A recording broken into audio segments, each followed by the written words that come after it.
to another video, and today I'm going to be showing off my shunosaurus that I created a while ago. I didn't record me actually making it, so I'll probably still put it in that playlist, but here it is. I'm just going to review it, but yeah, it has lots of articulation points. First, let's look at the head, which looks pretty decent. Let's see if I can get it to focus a little bit better. But yeah, here it is. Then as we move down, we get into the shoulders. We go down the legs. They got some thumb spikes. Then we have down the body some. And then down the tail, of course, with the spiky tail.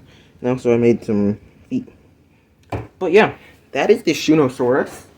Let's move on to articulation, which this one has a lot of articulation. And it used to have the most articulation points of any figure. Till I made, well, the creature that will be in the next video. But this one just has some decent side-to-side articulation in the neck. A up and down articulation in the head that doesn't move too much again, but it still moves a little bit. Jaw can open. So that's kind of cool. Legs cannot move forward and backwards, but they can. This part can move back and forth a bit, so yeah. And then the hind legs, same thing. They can move back and forward, but the top part doesn't move. And then there are actually feet articulation on this figure. There's also torso articulation, which doesn't move too much, but you can somewhat see it right here.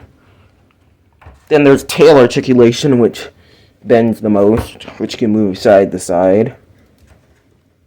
And yeah, that's pretty much all for articulation on the shunosaurus. I do want to show the other side, because I do think the head looks a little bit better from the side, because the teeth actually go, well, you can see them a little bit better on the side, but yeah. That is the shunosaurus. It's based off the Dinosaur King shunosaurus, if you couldn't tell, but yeah. There's one thing that is kind of cool that you can do. I was able to get it to stand on two legs before, like, sort of like this. I can see if I can get it to do it again. Might have to do it off camera, but I was able to get it, like, standing on two legs without it, like, any part of it touching the table. So let me see if I can do that. So here it is standing on two legs. I know it's possible to use, like, the tail as a tripod, which I've done it without it before, but I think it has to be hanging over a ledge for it to be able to do that. But here it is, which it's really tall. Now let's actually measure this figure. So in this position, this figure measures about 11 inches, which is pretty tall. And then normal position, it would probably measure about 9 inches. So it doesn't gain too much on height. And then in length, this figure gets about 2 feet, in fact, which is pretty cool. And yeah, now let's actually compare two different things. So first, let's compare it to a Mattel human. It is gigantic compared to, I'm going to put it back on 4 legs again. But you can see that it is absolutely ginormous compared to it. Then next, let's compare it to the Jurassic World Ankylosaurus, which looks pretty nice. I'm not going to try to pull off the big sauropods like my Dreadnoughtus and Brachiosaurus, but it's tiny compared to them. Then let's show off the actual Dinosaur King inspired figures, which first we have Papasaurus, which would get crushed by this thing. And then last but not least, we're going to be comparing it to my Dinosaur King Eocarcharia, which would completely crush it.